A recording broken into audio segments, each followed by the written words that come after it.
सम्माननीय सभामुख महोदय, सर्वप्रथम त म सबैजनालाई हार्दिक शुभकामना र बधाई ज्ञापन गर्न चाहन्छु। आफ्नो मनको विचार राख्नुभन्दा पनि म जनताले हामीलाई के का लागि यहाँ पठाएका छन् भन्ने बारेमा बुँदागत रूपमा जनताका मागहरू वाचन गरेर सुनाउन चाहन्छु। तर त्योभन्दा पहिला चाहिँ हामीले पक्कै पनि यो देश बनाउनका लागि, देश परिवर्तन गर्नका लागि भनेर आएका छौँ। सबैभन्दा पहिला आफूले आफैलाई परिवर्तन गर्नुपर्छ भन्छु म।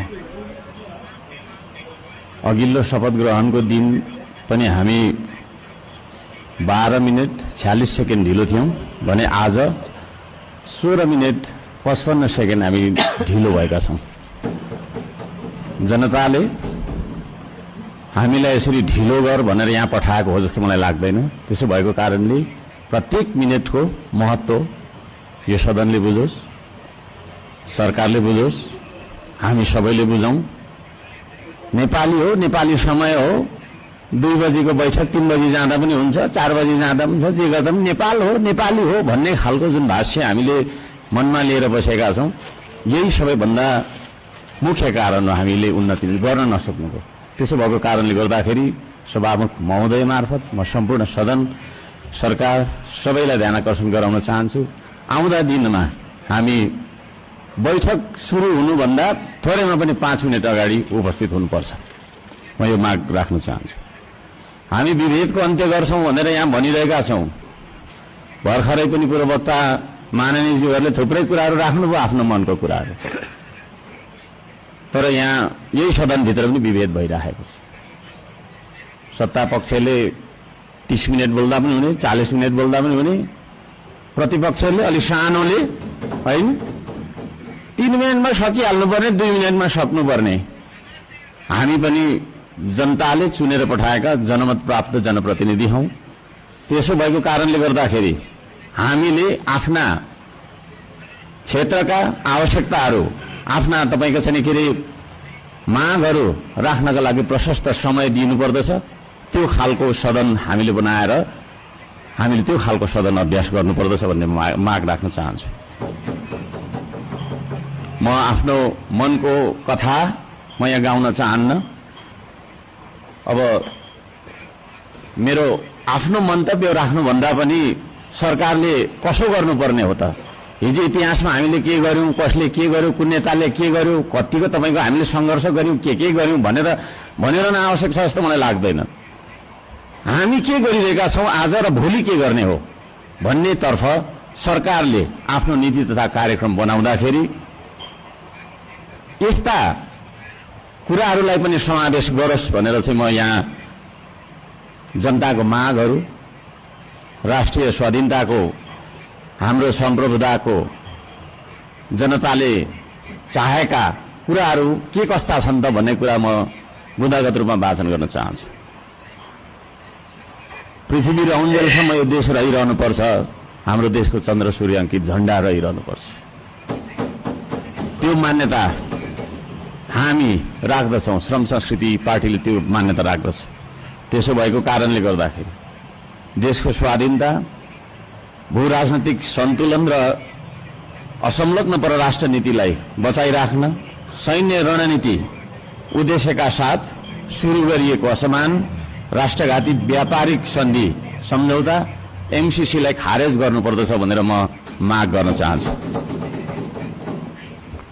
2 नम्बरमा सीमावर्ती क्षेत्रमा छिमेकी मुलुकहरूले गरिरहेको गतिविधिलाई सक्रिय रूपमा नेपाल सरकारले निगरानी राख्नुपर्दछ र संयुक्त राष्ट्र संघ लगायतका निकायहरूमा गएर हाम्रो देशका 4 किल्ला कति हो त हाम्रो भूगोल भन्ने सिमाना यकिन गरेर सिमानाको रक्षार्थ नेपाली सेनालाई खटाउनु पर्दछ भन्ने म माग राख्न चाहन्छु।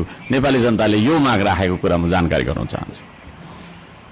जनताले सोझै चुन्न पाउने प्रत्यक्ष कार्यकारीको चुनाव गर्नेतर्फ सरकारको नीति तथा कार्यक्रम अगाडि बढोस्। यदि सरकारले 2/3 नजिकको सरकारले त्यो कुरा अगाडि सार्छ भने त्यसमा हामी सबैले सहयोग गर्नुपर्दछ। नम्बर 4 जेनजी आन्दोलनमा डिस्कोड चलाएर जेनजी बालबालिकाहरूलाई स्कुल ड्रेसमा आन्दोलनमा बोलाउने, शान्तिपूर्ण आन्दोलनलाई भड्काएर हिंसात्मक बनाउने, आन्दोलनमाथि अन्धधुन्द गोली चलाएर दमन गर्ने, 23 गतेको घटना घटाउने, साथै 24 गते सिंहदरबार, संसद भवन, सर्वोच्च अदालत जस्ता सरकारी भवनहरू जलाउने कृत्य गर्ने मान्छेहरूलाई पनि तपाईँको चाहिँ नि के अरे कारबाहीमा ल्याउनका लागि उच्च स्तरीय छानबिन समिति आयोग गठन गर्नका लागि हामी माग गर्दछौँ। 5 नम्बर, सम्पत्ति छानबिन तथा शुद्धिकरण अभियान सुरु गर्नुपर्दछ। सबैभन्दा पहिला अहिले सरकारमा रहेका मन्त्री परिषदका सम्पूर्ण मन्त्रीहरू, सांसदहरू, हामी सबैजना सबैको तपाईँको चाहिँ के अरे हाम्रो सम्पत्ति छानबिन हुनुपर्दछ। हामीबाट सुरु गर्नुपर्दछ त्यो चिज, किनभने हामी नियम कानुन बनाउने भने हामीबाटै त्यो कुरो लागू भएर जानुपर्दछ। हामीले बनाएको नियम कानुनले अरूलाई मात्रै ठ्याङ्ग्रोमा कस्ने खालको व्यवहार हामीले गर्नु हुँदैन भन्ने माग राख्दछु।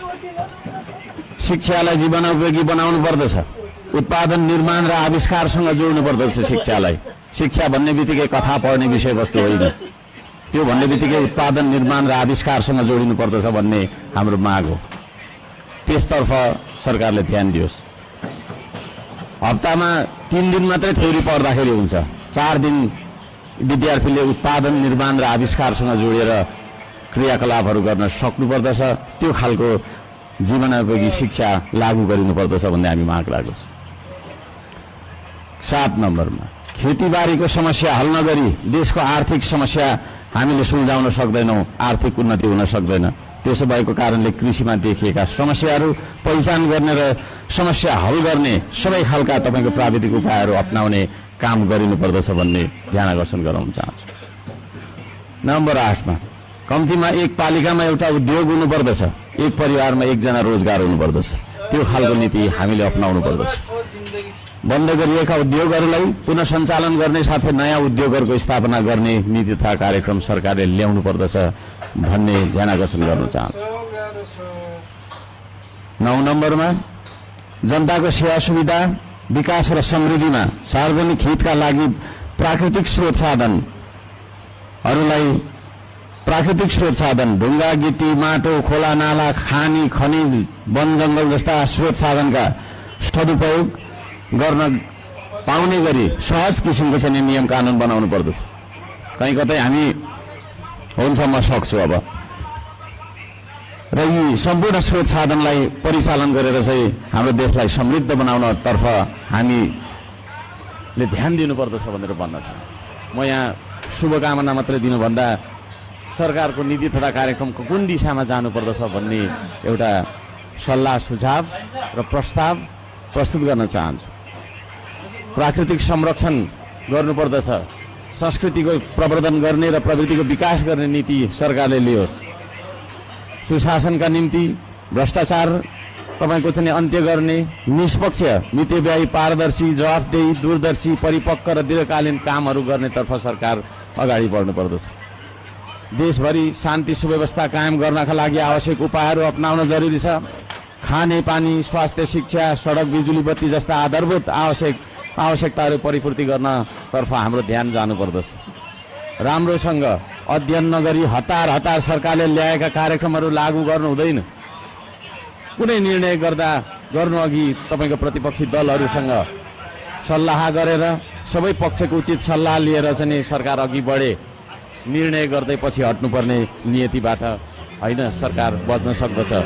अहिले भर्खरै वृद्ध भत्ता, विद्यार्थी संगठन, ब्रिज कोर्स जस्ता सम्बन्धमा निर्णयहरू जुन गरिएको छ यसलाई पुनर्विचार गरियोस् भन्न म चाहन्छु। वृद्ध भत्ताको समयको मापदण्डलाई जुन फेरबदल गर्ने भन्ने कुराहरू आएको छ कार्यसूचीमा, त्यस्ता कुराहरूमा सरकारले ध्यान दिएर मात्रै अगाडि बढ्दाखेरि राम्रो हुन्छ भन्ने माग राख्दछु। सुकुम्बासी भन्दै नागरिकको बासको अधिकारलाई खोज्दै डोजर चलाउने, राज्य आतंक फैलाउने चलनको अन्त्य गरियोस्, त्यो भन्न चाहन्छु। जनताको घर टहरा भत्काउनु हुँदैन। विस्थापन होइन व्यवस्थापनको नीति सरकारले लागू गरेर अगाडि बढ्दाखेरि सबैले राम्रो हुनेछ। दशकौंदेखि बस्दै आएका भूमिहीन सुकुम्बासीहरूको स्वामित्व दिने गरी लाल पूर्जाको व्यवस्था गरोस् भनेर पनि म भन्न चाहन्छु।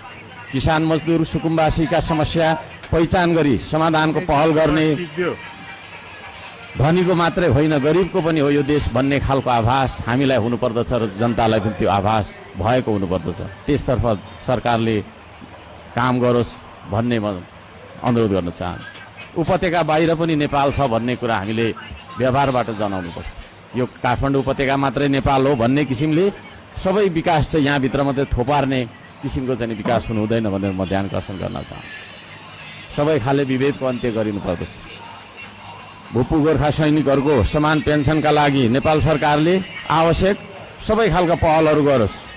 नेपाल सरकारले गरेको सन्धि मार्फत चाहिँ गएका भूपू गोर्खाहरूलाई नागरिकता कायम राखेर चाहिँ उहाँहरूलाई एउटा नागरिकको दर्जामा राख्ने नियम त्यो खालको चाहिँ नीति हामीले अवलम्बन गर्नुपर्दछ भन्ने ध्यान आकर्षण गराउन चाहन्छु। समयको पाबन्दीले गर्दाखेरि मैले यी कुराहरू सबै कुरा वाचन गर्न चाहिनँ। माननीय सभामुख महोदयले 2-3 चोटि भनिसक्नु भएको छ र यो म पत्र सम्माननीय सभामुख महोदय मार्फत टेबल गर्न चाहन्छु र यस सल्लाह सुझाव अन्तर्गत सरकारले आफ्ना विचारहरू आफ्ना नीति तथा योजनाहरू अगाडि बढाओस् भन्ने म माग राख्न चाहन्छु। धन्यवाद।